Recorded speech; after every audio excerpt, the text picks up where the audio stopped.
शिकायत। यह क्या तरीका हुआ भला, पहले बता देना चाहिए था। पता है कितनी परेशानी हुई। आते ही गुस्से से चीखने लगे जेठसी और आवाज सुनकर कमरे से बाहर निकली पार्वती। अरे धीरे बोल भाई, अभी कॉलोनी के लोग इकट्ठा हो जाएंगे। लो ये आ गई पार्वती, कहो अब जो कहना है। पार्वती को आते देखकर बोली सासू माँ, इससे क्या बात करें, सर चढ़ा रखा है अनमोल ने, अब तो उसी से बात करूंगा। कहाँ है, बुलाओ उसे। पार्वती की ओर आंखें तेज कर बोले जेठसी।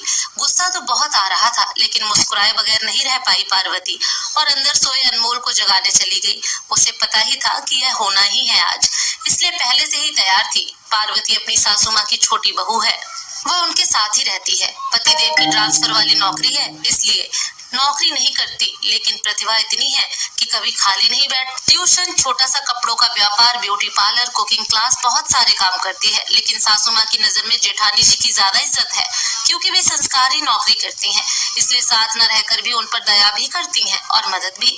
लेकिन पार्वती के लिए कोई भावना नहीं है उनके मन में। जेठानी जी भी भरपूर फायदा उठाती हैं, अपने बड़े होने का भी और सासू माँ के प्यार का भी। आजकल अपने ही शहर में है पार्वती के पतिदेव, इसीलिए जेठानी जी सोचती हैं जितना हो सके फायदा उठा लूं। इसलिए अक्सर घर में कोई छोटा मोटा कार्यक्रम हो या मेहमान आने वाले हो, सासू माँ को घर की चाबी देकर चली जाती हैं। और सासू माँ पीछे पड़कर सारी तैयारियां और खाना बनवाने का काम करती हैं पार्वती से। हमेशा कोई भी चीज पर्याप्त नहीं होती है जेठानी जी के घर में, तो सासू माँ अपने घर से मंगवाती हैं। इस तरह सामान और मेहनत पार्वती करती है और जेठानी जी इतरा इतरा कर तारीफें लूटती हैं। कोई बात नहीं, घर की ही बात है, सोचकर कुछ नहीं कहती पार्वती, लेकिन बजाय एक अच्छे शब्द के इल्जाम लगा देते हैं जेठ जेठानी दोनों। एक बड़े परिवार से आई है पार्वती, जहाँ सब मिलजुल कर रहते हैं, इसलिए परिवार का महत्व तो खूब जानती है। अक्सर कुछ बोल भी देते हैं जेठ जेठानी, लेकिन बड़े हैं यह सोचकर चुप रह जाती है। ऐसा भी नहीं है कि वह मदद करती है तो जेठानी जी भी जरूरत के समय उसके काम आती हो। आराम से खाने के समय आती है और थकान का बहाना करके चली जाती है। कोई कुछ बोले उससे पहले तो सासू माँ ही बेचारी की नौकरी, थकान और सरकार की जायती का रोना रोने लग जाती हैं। जबकि परिवार में उनके जैसी नौकरी करने वाले बहुत लोग हैं। उनके घर तो कभी कभी अपना ट्यूशन छोड़कर जाना पड़ता है पार्वती को, वरना सासू माँ लड़ाई करती हैं, बहुत गंदा लगता है। उसे कभी कभी तो जाना ही नहीं चाहती, लेकिन पतिदेव का क्या करे, लक्ष्मण जी का अवतार जो ठहरे। भाई भाभी के खिलाफ एक शब्द नहीं सुनते। शिकायत पार्वती भी नहीं करती, लेकिन मदद हो या रिश्ता, एक तरफ से कब तक निभेगा। पिछली बार भी बेटे की बर्थडे पार्टी रख ली घर में और सासू माँ को चाबी देकर स्कूल चली गई जेठानी जी। सुबह से शाम तक डेकोरेशन, खाने की तैयारी, साफ सफाई, सब कुछ किया। पार्टी भी हो गई, बस घर के लोग और ननद के परिवार का खाना ही बाकी था।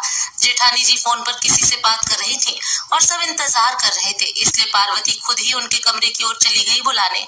क्या करूं, दुनिया भर के भूखे लोग मेरे ही हिस्से आए हैं, कुछ हुआ नहीं कि खाने आ जाते हैं। मेरी देवरानी और उसका बच्चा तो ऐसे खाते हैं जैसे सदियों के भूखे हों।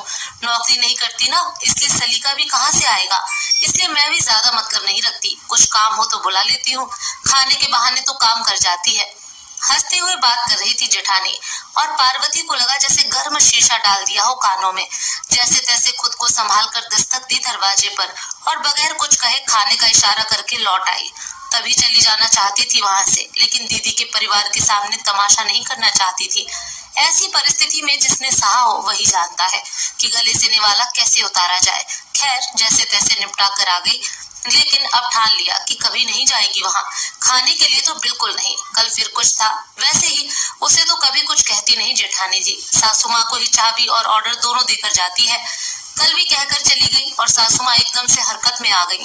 वैसे तो कोई काम नहीं करती सासू माँ, पार्वती करवाती भी नहीं, लेकिन ऐसे समय में विशेष रूप से एक्टिव हो जाती हैं वो। यह देखकर समझ आ जाता है कि कुछ है। भनक तो लग गई थी, लेकिन अनजान बनी रही, क्योंकि उसे अपनी सहेली के घर जाना था, इसलिए चुपचाप तैयार हो गई। कहाँ जा रही हो, जल्दी आ जाना, बेटे के घर खाना है शाम को। उसे तैयार देख सासू माँ ने कहा, आप लोग चले जाइएगा, मैं और चिंटू कहीं और जा रहे हैं, मेरी सहेली के बेटे का जन्मदिन है। पार्वती का उत्तर था, क्या तुम चली जाओगी तो काम कौन करेगा, ये क्या बात हुई भला, घर का कार्यक्रम छोड़कर दूसरी जगह चले जाएं। माँ जी बड़बड़ाई, उन्होंने मुझे तो कहा नहीं था माँ जी, नहीं तो बता देती, मेरी सहेली ने तो सप्ताह भर पहले से बोल रखा है। ठीक है मैं चलती हूँ, आप उन लोगों को फोन करके बता देना, कहकर बच्चे के साथ निकल गई पार्वती। अगर फोन तो लगा नहीं और शाम को लौटे पति पत्नी, तब तक सिर्फ दाल चावल भिगो पाई थी माता जी। यह क्या है, अभी तक कुछ बनाया नहीं, पार्वती कहाँ है? आते ही गरजने लगे जेठ जी। अपनी सहेली के घर गई है, यहाँ नहीं आ पाएगी। कोई बात नहीं, हम दोनों मिलकर बना लेते हैं अभी, धीरे से बोली सासू माँ। पता नहीं क्या इशारा हुआ आंखों में और कमरे में घुस गए दोनों। कुछ देर बाद बाहर निकले और तुम घर जाओ माँ, आज का प्रोग्राम कैंसिल, पूरा मामला ही बिगाड़ दिया तुम्हारी बहू ने। जाओ, अब कुछ नहीं बनाना, गुस्से से बोले जेठ जी। लेकिन मैंने तो 10-15 लोगों के हिसाब से दाल चावल भिगो दिए हैं। अरे कौन से चावल लिए? आपके घर से लाए या हमारे ही बिगाड़े? दौड़कर रसोई की ओर जाते हुए बोली बड़ी बहू और दाल चावल देखकर ऐसे रोने लगी जैसे सब लुट चुका हो। आप जाइए माँ जी, हमें सबको फोन भी करने हैं मना करने के लिए, वरना आ जाएंगे तो खिलाऊंगी क्या? रोते हुए बोली बहू और चुपचाप अपने घर चली गई माँ जी। आज उन्हें भी गुस्सा आ रहा था कि अगर खुद नहीं कर सकते तो दूसरों के भरोसे ऐसा आयोजन रखना ही क्यों पड़े। शाम को पार्वती लौटी तो राह देख रहे थे पतिदेव और सासू माँ।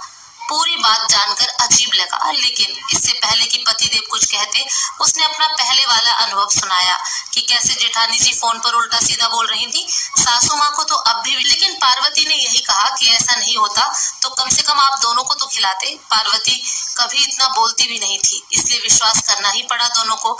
और भी पार्वती के लिए सुन लेते, लेकिन बच्चे के लिए ऐसा सुनना किसी को अच्छा नहीं लगता और मान गए। सुबह हुई और आ गए दोनों पति पत्नी झगड़ने। क्या हुआ भाई इतनी सुबह सुबह? अनमोल बाहर आया। कुछ समझा अपनी बीवी को, कल पूरा कार्यक्रम बिगाड़ दिया हमारा, पता है कितना मुश्किल हुआ सबको फोन करके मना करते। इससे पहले तो आ चुके थे वे लोग, बेचारी विशाखा को ही सब करना पड़ा। गुस्से से बोले जेठ जी। पार्वती को पूछकर तय किया था भाई? वैसे किस उपलक्ष्य में था यह कार्यक्रम? अनमोल ने उल्टा प्रश्न किया। यह तो किटी पार्टी जैसा था, उसके स्टाफ वाले हर महीने करते हैं ऐसा। इस बार विशाखा की बारी थी। झेपते हुए बोले भाई साहब। तो भाई पार्टी स्टाफ की और इज्जत मैडम की, इसमें मेरी बीवी कहाँ से आई बीच में? ताकत नहीं थी तो हिस्सा ही नहीं बनना था पार्टी का? ऐसे दूसरों के भरोसे थोड़े ही आयोजन किए जाते हैं। वैसे भी मेरी बीवी और बच्चा कोई भूखे नंगे तो है नहीं, जो तुम्हारे घर बनेगा तो ही खाएंगे, मैं खिला सकता हूँ उन्हें। क्यों भाभी, यही कहती है ना आप सबको? भाभी की ओर देखकर बोले अनमोल। क्या कह रहे हैं देवर जी? मैंने क्या कहा? चौंक कर बोली जेठानी जी। पिछली बार आप फोन पर बात कर रही थी वो मैंने सुन लिया था भाभी, मैं तो इसलिए मदद कर देती थी कि चलो परिवार है, लेकिन आपको सिर्फ अपने काम से मतलब था। खुद ही देखिए, कल काम नहीं हुआ तो अपनी सास को भी नहीं खिलाया आपने, बाकी तो बहुत दूर है। और कुछ नहीं तो बाहर से नाश्ता लाए थे वही खिला देते, माँ ही थी आपकी, कितना खा लेते। छोड़िए, यह आप माँ बेटे और बहू की बात है, मेरी नहीं। मैं तो बस यही कहना चाहती हूँ कि अब कभी मेरी उपेक्षा मत करना, ना खाऊंगी ना खिलाऊंगी, बहुत निभा लिया अब नहीं, कहकर वापस अपने काम में लग गई पार्वती। गलती पकड़ी जाने पर कुछ बोल नहीं पाए जेठ जेठानी और चुपचाप चल दिए अपने घर। धन्यवाद दोस्तों।